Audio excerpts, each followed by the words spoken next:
ओम नमो भगवते वासुदेवाय नमः। स्वागत करते हैं आपका मेरे इस YouTube चैनल पर। आप सभी का दिन शुभ रहे। भगवान श्री हरि आपकी समस्त मनोकामनाओं को सदैव पूर्ण करे। आज हम इस वीडियो में सुनने वाले हैं बृहस्पतिवार की व्रत कथा, जिसे सुनने मात्र से ही भगवान श्री हरि सबकी मनोकामनाओं को सदैव पूर्ण करते हैं। इसलिए कथा को ध्यान पूर्वक सुने, कथा को बीच में ना छोड़े। व्रत संपूर्ण करने हेतु कथा को संपूर्ण ही सुना जाए। आइए भगवान श्री हरि के चरणों का ध्यान कर लेते हैं और सुनते हैं बृहस्पतिवार की पावन व्रत कथा। भारतवर्ष में एक प्रतापी और दानी राजा राज्य किया करता था। वह नित्य गरीबों और ब्राह्मणों की खूब सहायता करता था। यह बात उसकी रानी को बिल्कुल भी अच्छी नहीं लगती। वह न तो गरीबों को दान देती, न ही भगवान का पूजन करती। और जब राजा गरीबों को दान दिया करते तो वह राजा को दान देने से सदैव मना किया करती। एक दिन राजा शिकार खेलने के लिए वन में गए हुए थे, तो रानी महल में अकेली थी। उसी समय बृहस्पति देव साधु भेष में राजा के महल में भिक्षा मांगने के लिए गए और भिक्षा मांगी, लेकिन रानी ने भिक्षा देने से इनकार कर दिया और कहा कि हे साधु महाराज, मैं तो इस दान पुण्य से बहुत तंग आ चुकी हूँ।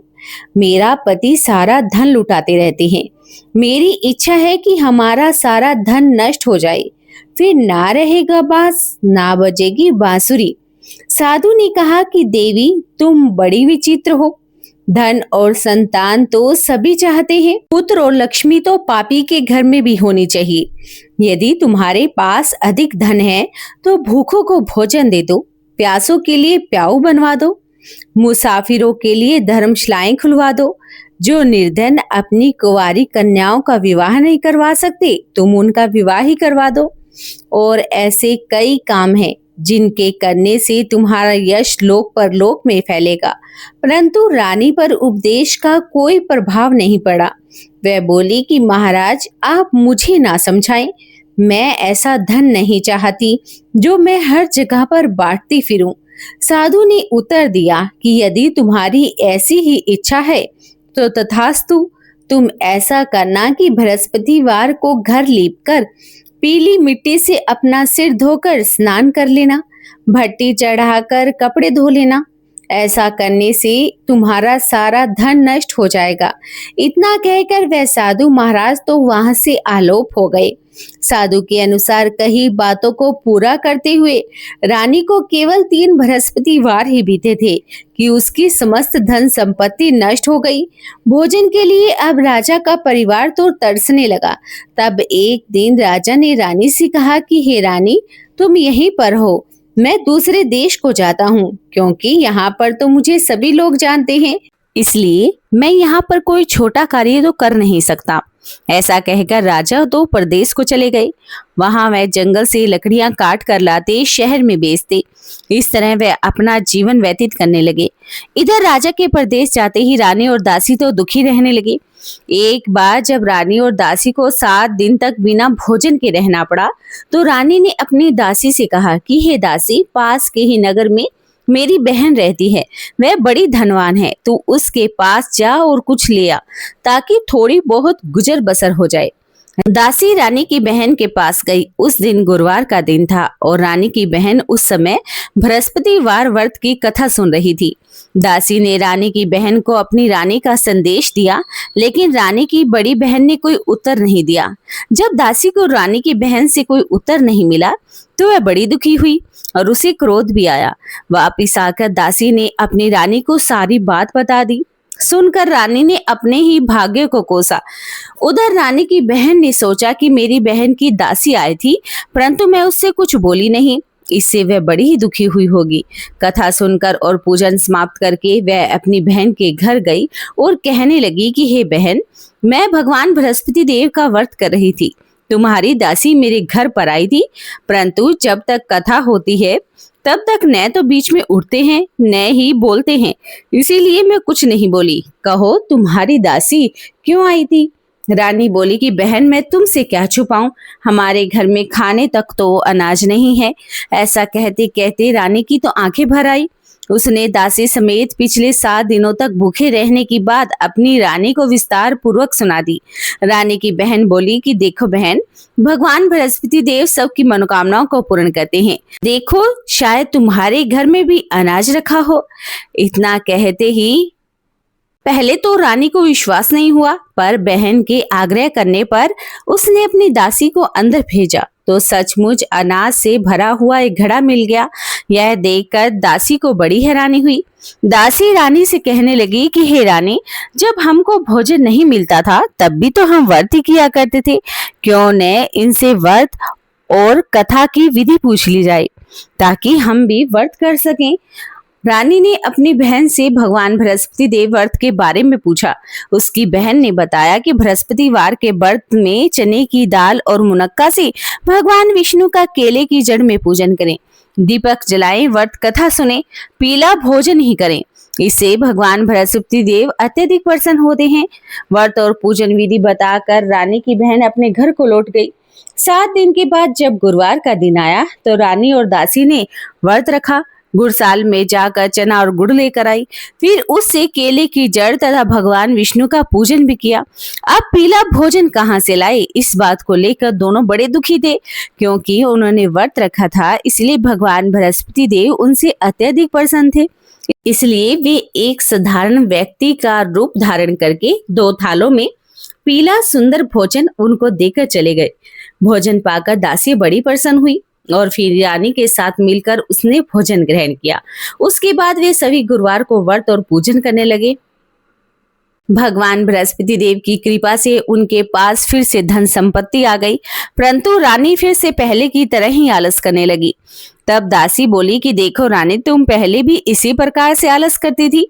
तुम्हें धन रखने में बड़ा कष्ट होता था, इस कारण सारा धन नष्ट हो गया, और अब भगवान बृहस्पति देव की कृपा से हमें यह धन मिला है तो तुम फिर से पहले की तरह ही आलस करती हो। रानी को समझाते हुए दासी कहती हैं कि बड़ी मुसीबतों के बाद हमने यह धन पाया है, इसलिए हमें दान पुण्य करना चाहिए, भूखे मनुष्यों को भोजन कराना चाहिए, धन को शुभ कार्यों में खर्च करना चाहिए, जिससे तुम्हारे कुल का यश बढ़ेगा, स्वर्ग की प्राप्ति होगी, पितर प्रसन्न होंगे।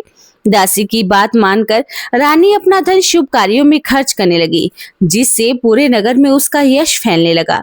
उधर एक दिन राजा दुखी होकर जंगल में एक पेड़ के नीचे आसन जमाकर बैठ गया। वह अपनी दशा को याद करके व्याकुल होने लगा। बृहस्पतिवार का दिन था। उसने देखा कि एक निर्जीवन वन में एक साधु महाराज प्रकट हुए हैं। वह साधु भेष में स्वयं बृहस्पति देवता ही थे। लकड़हारे के सामने आकर बोले कि हे लकड़हारे, इस सुनसान जंगल में तू चिंता मगन क्यों बैठा है? लकड़हारे ने दोनों हाथ जोड़कर प्रणाम किया और उत्तर दिया कि महात्मा जी, आप तो सब कुछ जानते हैं, मैं आपसे क्या ही कहूँ। यह कहकर रोने लगा और साधु को अपनी आत्मकथा सुनाई। महात्मा जी ने कहा कि तुम्हारी स्त्री ने बृहस्पतिवार के दिन भगवान बृहस्पति देव का निरादर किया है, जिसके कारण रुष्ट होकर उन्होंने तुम्हारी यह दशा कर दी। अब तुम चिंता मत करो और मेरे कहने पर चलो तो तुम्हारे सब कष्ट दूर हो जाएंगे और भगवान पहले से भी अधिक धन संपत्ति देंगे। तुम बृहस्पतिवार के दिन कथा किया करो। 2 पैसे के चना मुनक्का लाकर उसका प्रसाद बनाओ। शुद्ध जल से लोटे में शक्कर मिलाकर अमृत तैयार करो। कथा के पश्चात सारे परिवार और सुनने वाले प्रेमियों में अमृत व प्रसाद बांटकर खुद भी ग्रहण करो। ऐसा करने से भगवान बृहस्पति देव सबकी मनोकामनाओं को पूर्ण करते हैं। साधु के ऐसे वचन को सुनकर लकड़हारा बोला कि हे प्रभु, मुझे लकड़ियां बेचकर इतना पैसा नहीं मिलता जिससे भोजन के उपरांत मैं कुछ बचा भी सकूं। मैंने रात्रि में अपनी स्त्री को व्याकुल देखा है। मेरे पास कुछ भी नहीं है जिससे मैं उसकी खबर मांग सकूं। साधु ने कहा कि हे लकड़हारे, तुम किसी बात की चिंता मत करो और मेरे कहने पर चलो। बृहस्पतिवार के दिन तुम रोजाना की तरह लकड़ियां लेकर शहर को जाना। तुमको रोज से दुगना धन प्राप्त होगा, जिससे तुम भली भांति भोजन भी कर लोगे और भगवान बृहस्पति देव की पूजा का सामान भी ले आओगे। इतना कहकर साधु महाराज अंतर्ध्यान हो गए। धीरे धीरे समय व्यतीत होने पर फिर बृहस्पतिवार का दिन आ गया। लकड़हारा जंगल से लकड़ियां काटकर किसी शहर में बेचने के लिए गया। उसे उस दिन और दिन से अधिक पैसा मिला। राजा ने चना गुड़ आदि लाकर गुरुवार का व्रत किया। उस दिन से उसके सभी क्लेश दूर हो गए। परंतु जब दोबारा गुरुवार का दिन आया तो भगवान बृहस्पति देव का व्रत करना तो वह भूल ही गया। इस कारण भगवान बृहस्पति देव तो नाराज हो गए। उस दिन उस नगर के राजा ने विशाल यज्ञ का आयोजन किया। शहर में यह घोषणा भी कराई कि कोई भी मनुष्य अपने घर पे भोजन ना बनाए, न ही वे आग जलाएं। समस्त जनता मेरे घर पर भोजन करने आए। इस आज्ञा को जो नहीं मानेगा उसे फांसी की सजा दे दी जाएगी। इस तरह की घोषणा पूरे नगर में करवा दी गई। राजा की आज्ञा के अनुसार शहर के सभी लोग भोजन करने गए, लेकिन लकड़हारा कुछ देर से पहुंचा, इसलिए राजा उसको अपने साथ अपने घर पर ले आए। ले जाकर भोजन करा रहे थे तो रानी की दृष्टि उस खुट्टी पर पड़ी जिस पर उसका हार लटका हुआ था। वह हार उसे वहां पर दिखाई नहीं दिया। रानी ने निश्चय किया कि मेरा हार अवश्य ही इस मनुष्य ने चुराया है। उसी समय सिपाहियों को बुलाकर उसे कारागार में डाल दिया गया। जब लकड़हारा कारागार में पड़ गया और बहुत दुखी होकर विचार करने लगा कि न जाने कौन से पूर्व जन्म के कर्म से मुझे यह दुख प्राप्त हुआ है, और उसी साधु महाराज को याद करने लगा जो उसे जंगल में मिला था। उसी समय तत्काल भगवान बृहस्पति देव साधु वेश में प्रकट हो गए और उसकी दशा को देखकर कहने लगे कि अरे मूर्ख, तूने भगवान बृहस्पति देव की कथा नहीं कही, इस कारण तुझे ये दुख प्राप्त हुआ है। अब तुम चिंता मत कर, बृहस्पतिवार के दिन कारागार के दरवाजे पर 4 पैसे पड़े हुए मिलेंगे। उनसे तू भगवान बृहस्पति देव की पूजा करना, तेरे सारे कष्ट दूर हो जाएंगे। बृहस्पतिवार के दिन उसे 4 पैसे पड़े हुए मिले। लकड़हारे ने कथा कही और उसी रात्रि को भगवान बृहस्पति देव ने उस नगर के राजा को स्वप्न में कहा कि हे राजन, तुमने जिस आदमी को कारागार में बंद किया है वह तो बिल्कुल निर्दोष है। वह राजा है, उसे छोड़ देना। रानी का हार उसी खुट्टी पर लटका है। अगर तू ऐसा नहीं करेगा तो मैं तेरे सारे राज्य को नष्ट कर दूंगा। इस तरह रात्रि के स्वप्न को देखकर राजा प्रातःकाल उठा और खुट्टी पर हार देखकर लकड़हारे को बुलाकर क्षमा भी मांगी। लकड़हारे को योग्य सुंदर वस्त्र आभूषण देकर विदा कर दिया। बृहस्पति देव की आज्ञा अनुसार लकड़हारा अपने नगर को चल दिया। राजा जब अपने नगर के निकट पहुंच गया तो उसे बड़ा ही आश्चर्य हुआ। नगर में पहले से अधिक बाग, तालाब, कुएं, बहुत सी धर्मशाला, मंदिर बन गए। राजा ने पूछा कि यह किसका बाग है, किसकी धर्मशाला है। तब नगर के सब लोग कहने लगे कि यह सब तो रानी और बांदी के हैं। तो राजा को बड़ा ही आश्चर्य हुआ और गुस्सा भी आया। तब रानी ने यह खबर सुनी कि राजा आ रहे हैं तो उन्होंने अपनी दासी से कहा कि हे दासी, देख राजा हमको कितनी बुरी हालत में छोड़कर गए थे। हमारी ऐसी हालत देखकर कहीं वह वापस ना लौट जाएं। इसलिए तू दरवाजे पर खड़ी हो जा। आज्ञा अनुसार दासी दरवाजे पर खड़ी हो गई। राजा आए तो उन्हें अपने साथ घर पर लिवा लाई। तब राजा ने क्रोध कर कर अपनी रानी से पूछा कि तुम्हें यह धन कैसे प्राप्त हुआ। तब उन्होंने कहा कि यह सब धन हमें भगवान बृहस्पति देव के इस व्रत के प्रभाव से प्राप्त हुआ है। राजा ने निश्चय किया कि 7 रोज बाद तो सभी भगवान बृहस्पति देव का पूजन करते हैं, परंतु मैं प्रतिदिन दिन में 3 बार कहानी और रोज व्रत किया करूंगा। अब हर समय राजा के दुपट्टे में चने की दाल बंधी रहती तथा दिन में 3 बार कहानी भी कहता। एक रोज राजा ने विचार किया कि चलो अपनी बहन के घर पर हो आए। इस तरह निश्चय कर राजा घोड़े पर सवार होकर अपनी बहन के घर जाने को तैयार हो गया। मार्ग में उसने देखा कि कुछ आदमी एक मुर्दे को लेकर जा रहे हैं। उन्हें देखकर राजा कहने लगा कि अरे भाइयों, मेरी भगवान बृहस्पति देव की कथा सुन लो। वे बोले कि लो, हमारा तो आदमी मर गया, इसको अपनी कथा की पड़ी है। परंतु कुछ आदमी बोले कि अच्छा, कहो हम तुम्हारी कथा भी सुन लेंगे। राजा ने दाल निकाली। जब कथा आदि हुई तो मुर्दा हिलने लगा। जब कथा समाप्त हो गई तो राम राम कहकर मनुष्य तो उठकर खड़ा हो गया। आगे मार्ग में उसे एक किसान खेत में हल चलाता हुआ मिला। राजा ने उसे देखा और उससे बोले कि अरे भाई, मेरी भगवान बृहस्पति देव की कथा सुन लो। किसान बोला कि जब तक मैं तेरी कथा सुनूंगा जब तक तो मैं 4 हरिया जोत लूंगा। जा अपनी कथा किसी और को सुनाना। इस तरह राजा के आगे चलने बैल पछाड़ खा कर गिर गया। किसान के पेट में जोर से दर्द होने लगा। उस समय उसकी माँ रोटी लेकर आई। उसने जब यह देखा तो अपने पुत्र से सब हाल पूछा और बेटे ने सारा हाल कह सुनाया। तो बुढ़िया दौड़ी दौड़ी उस घुड़सवार के पास गई और उससे बोली कि मैं तेरी कथा भी सुनूंगी, तो अपनी कथा मेरे खेत पर चलकर कहना। राजा ने बुढ़िया के खेत पर जाकर कथा कही, जिसके सुनते ही बैल उठकर खड़ा हो गया। किसान के पेट का दर्द भी बंद हो गया। राजा अपनी बहन के घर पर पहुंचा। बहन ने भाई की खूब मेहमान नवाजी की। दूसरे रोज प्रातःकाल राजा जगा तो वह देखने लगा कि सब लोग भोजन कर रहे हैं। राजा ने अपनी बहन से कहा कि ऐसा कोई मनुष्य है जिसने भोजन न किया हो, जो मेरी भगवान बृहस्पतिवार की कथा ही सुन ले। बहन बोली कि अरे भैया, यह देश तो ऐसा ही है। पहले यहाँ पर लोग भोजन करते हैं, बाद में कोई अन्य कार्य करते हैं। अगर कोई पड़ोस में हो तो देखाऊं। ऐसा कहकर वे देखने को चली गई, परंतु उसे कोई ऐसा व्यक्ति नहीं मिला जिसने भोजन नहीं किया हो। अतः वे एक कुम्हार के घर पर गई जिसका लड़का बीमार था। उसे मालूम हुआ कि उनके यहाँ पर 3 रोज से किसी ने भोजन नहीं बनाया। रानी ने अपने भाई की कथा सुनने के लिए कुम्हार से कहा और वह तैयार हो गया। राजा ने आकर भगवान बृहस्पति देव की कथा कही, जिसको सुनकर लड़का ठीक हो गया। अब तो राजा की प्रशंसा होने लगी। एक रोज राजा ने अपनी बहन से कहा कि अरे बहन, हम अपने घर को जाएंगे, तुम भी तैयार हो जाओ। राजा की बहन ने अपनी सास से पूछा। सास ने कहा कि तुम तो चली जाना, परंतु अपने लड़कों को मत लेकर जाना, क्योंकि तेरे भाई के घर में कोई संतान नहीं है। बहन ने अपने भाई से कहा कि अरे भैया, मैं तो चलूंगी, पर कोई बालक नहीं जाएगा। राजा बोला कि जब कोई बालक ही नहीं चलेगा, तब तुम भी जाकर क्या ही करोगी। बड़े दुखी मन से राजा अपने नगर को लौट आया। राजा ने अपनी रानी से कहा कि हम निर्वंशी हैं, हमारा मुख देखने का कोई धर्म नहीं और कुछ भोजन भी नहीं किया। रानी बोली कि देखो प्रभु, भगवान बृहस्पति देव ने हमें सब कुछ दिया है, वह हमें औलाद भी अवश्य ही देंगे। उसी रात को भगवान बृहस्पति देव ने राजा के स्वप्न में आकर कहा कि हे राजा, उठ, सभी सोच को त्याग दे, तेरी रानी गर्भ से है। राजा यह बात सुनकर बड़ा खुश हुआ। 9वें महीने उसके गर्भ से एक सुंदर पुत्र पैदा हुआ। तब राजा बोला कि हे रानी, स्त्री बिना भोजन के रह सकती है, पर बिना कहे नहीं रह सकती। जब मेरी बहन आए तो तुम उससे कुछ मत कहना। रानी ने सुनकर हाँ कर दी।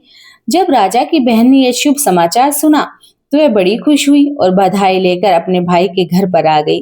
तभी रानी ने कहा कि घोड़ा चढ़कर तो आई नहीं, गधा चढ़ी आई। राजा की बहन बोली कि भाभी, मैं इस प्रकार नहीं कहती तो तुम्हारी औलाद कैसे होती। भगवान बृहस्पति देव ऐसे ही हैं, जैसी जिसके मन में मनोकामनाएं होती हैं सभी को पूर्ण करते हैं। जो सद्भावना पूर्वक भगवान बृहस्पति देव का व्रत करता है, व्रत कथा पढ़ता है, सुनता है, दूसरों को सुनाता है, भगवान बृहस्पति देव उनकी सदैव मनोकामनाओं को पूर्ण करते हैं। भगवान बृहस्पति देव उसकी सदैव रक्षा करते हैं। संसार में जो मनुष्य सद्भावना से भगवान जी का पूजन व्रत सच्ची हृदय से करता है तो उसकी सभी मनोकामनाएं पूर्ण होती हैं। जैसी सच्ची भावना से राजा और रानी ने उनकी कथा का गुणगान किया तो उनकी सभी इच्छाएं भगवान बृहस्पति देव ने पूर्ण की। इसलिए कथा सुनने के बाद प्रसाद लेकर जाना चाहिए। हृदय से उसका मनन करते हुए जयकारा बोलना चाहिए। बोलिए भगवान बृहस्पति देव की जय हो, बोलिए विष्णु भगवान की जय हो। तो आइए सुनते हैं बृहस्पतिवार की दूसरी कथा। इस कथा को भी सभी भक्तगण ध्यान पूर्वक सुनी। प्राचीन समय की बात है। प्राचीन काल में एक ब्राह्मण रहा करता था। वह बहुत ही निर्धन था। उसके कोई संतान नहीं थी। उसकी स्त्री बहुत मलिनता के साथ रहती थी। वह न तो स्नान करती थी, न ही किसी देवता का पूजन करती। इससे ब्राह्मण देवता बड़े ही दुखी रहा करते थे। बेचारे बहुत कुछ करते कहते, किंतु उसका परिणाम कुछ भी नहीं निकलता। भगवान की कृपा से ब्राह्मण की स्त्री ने एक कन्या को जन्म दिया। कन्या बड़ी होने पर प्रातःकाल स्नान करके भगवान विष्णु का जाप करती और बृहस्पतिवार का व्रत करने लगी।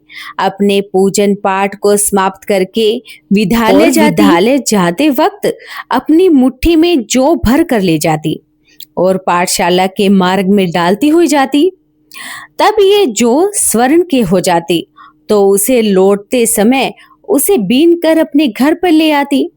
एक दिन वह बालिका सूप में उस सोने के जौ को फटक कर साफ कर रही थी कि उसके पिता ने यह सब देख लिया और कहा कि हे बेटी, सोने के जौ के लिए सोने का सूप भी तो होना चाहिए। दूसरे दिन बृहस्पतिवार का दिन था। इस कन्या ने व्रत रखा और बृहस्पति देव से प्रार्थना करके कहा कि मैंने आपकी पूजा सच्चे मन से की हो तो मेरे लिए सोने का सूप दे दो। भगवान बृहस्पति देव ने उसकी प्रार्थना को स्वीकार कर लिया। रोजाना की तरह वह कन्या जौ फैलाती हुई जाने लगी। जब लौटकर जौ बीन रही थी तो भगवान बृहस्पति देव की कृपा से उसे सोने का सूप मिल गया। उसे वह अपने घर पर ले आई और उसमें जौ साफ करने लगी, परंतु उसकी माँ का तो वही ढंग रहा। एक दिन की बात है कि वह कन्या सोने के सूप में जौ साफ कर रही थी। उस समय उस शहर का राजपुत्र वहां से होकर निकला और इस कन्या के रूप और कार्य को देखकर उस पर मोहित हो गया और अपने घर आकर भोजन और जल त्याग कर उदास होकर लेट गया। राजा को इस बात का पता लगा तो अपने प्रधानमंत्री के साथ उसके पास गए और बोले कि हे बेटा, तुम्हें किस बात का कष्ट है? किसी ने क्या तुम्हारा अपमान किया है अथवा और किस कारण से तुम दुखी हो, वह भी हमें बता दो और हम क्या कार्य करें जिससे तुम्हें प्रसन्नता मिले। अपने पिता की राजकुमार ने बातें सुनी तो वह बोला कि आपकी कृपा से मुझे किसी बात का कोई दुख नहीं है, किसी ने मेरा कोई अपमान भी नहीं किया, परंतु मैं उस लड़की से विवाह करना चाहता हूँ जो सोने के सूप में जौ साफ कर रही थी। यह सुनकर राजा आश्चर्य में पड़ गया और बोला कि बेटा, इस तरह की कन्या का पता कैसे लगाएं? मैं उसके साथ तुम्हारा विवाह तो अवश्य ही करा दूंगा। राजकुमार ने उस लड़की के घर का पता बतला दिया। तब मंत्री उस लड़की के घर पर गए और ब्राह्मण देवता को सभी हाल बता दिया। ब्राह्मण देवता राजकुमार के साथ अपनी कन्या का विवाह करने के लिए तैयार हो गए और विधि विधान के अनुसार ब्राह्मण की कन्या का विवाह राजकुमार के साथ हो गया। कन्या के घर से जाते ही पहले की भांति उस ब्राह्मण देवता के घर में गरीबी का निवास हो गया। अब भोजन के लिए भी अन्न बड़ी मुश्किल से मिलता था। एक दिन दुखी होकर ब्राह्मण देवता अपनी पुत्री के पास गए। बेटी ने पिता की दुखी अवस्था को देखा और अपनी माँ का हाल पूछा। तब ब्राह्मण ने सभी हाल कहा। कन्या ने बहुत सारा धन देकर अपने पिता को विदा कर दिया। इस तरह ब्राह्मण का कुछ समय सुखपूर्वक व्यतीत हो गया। कुछ दिन के बाद फिर वही हाल हो गया। ब्राह्मण फिर अपनी कन्या के घर पर गया और सारा हाल कहा तो लड़की बोली कि हे पिताजी, आप माताजी को यहाँ पर ले आए, मैं उसे विधि बता दूंगी जिससे उसकी गरीबी दूर हो जाएगी।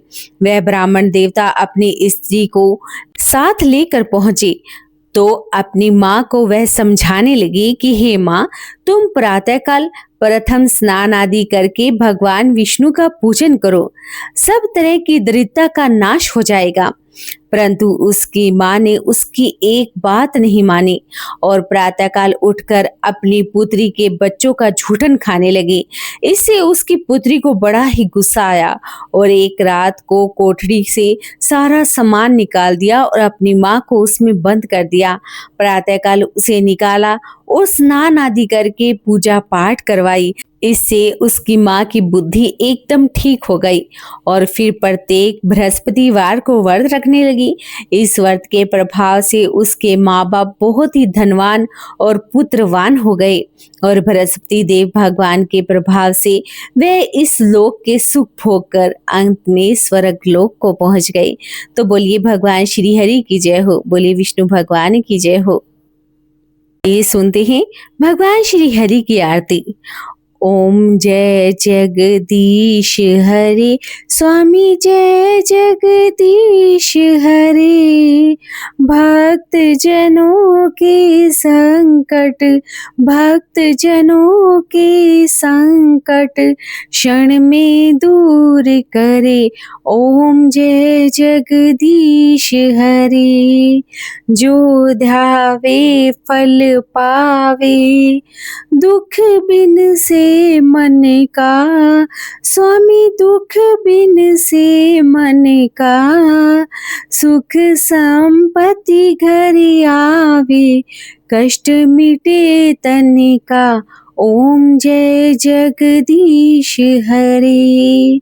मात पिता तुम मेरे, शरण गहूँ मैं किसकी, स्वामी शरण गहूँ मैं किसकी।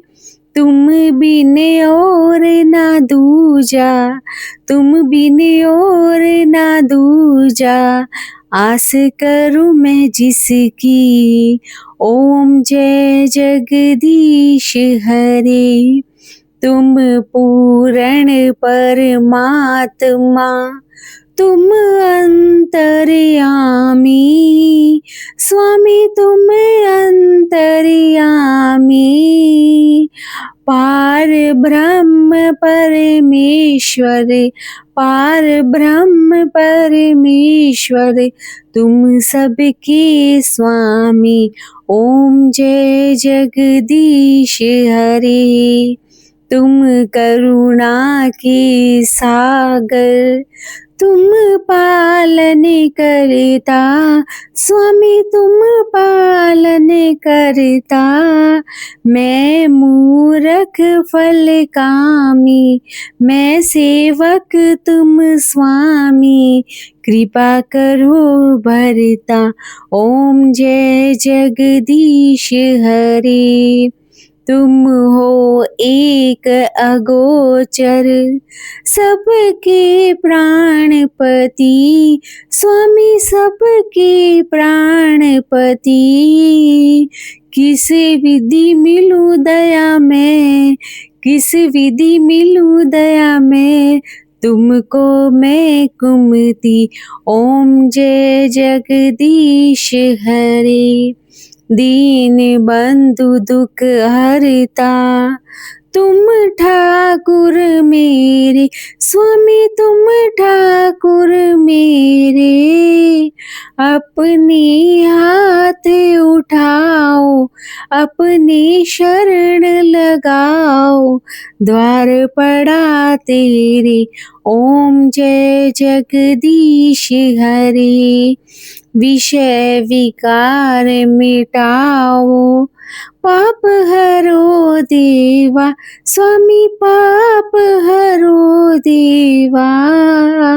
श्रद्धा भक्ति बढ़ाओ, श्रद्धा भक्ति बढ़ाओ, संतन की सेवा।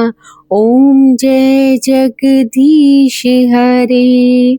ओम जय जगदीश हरे। स्वामी जय जगदीश हरे।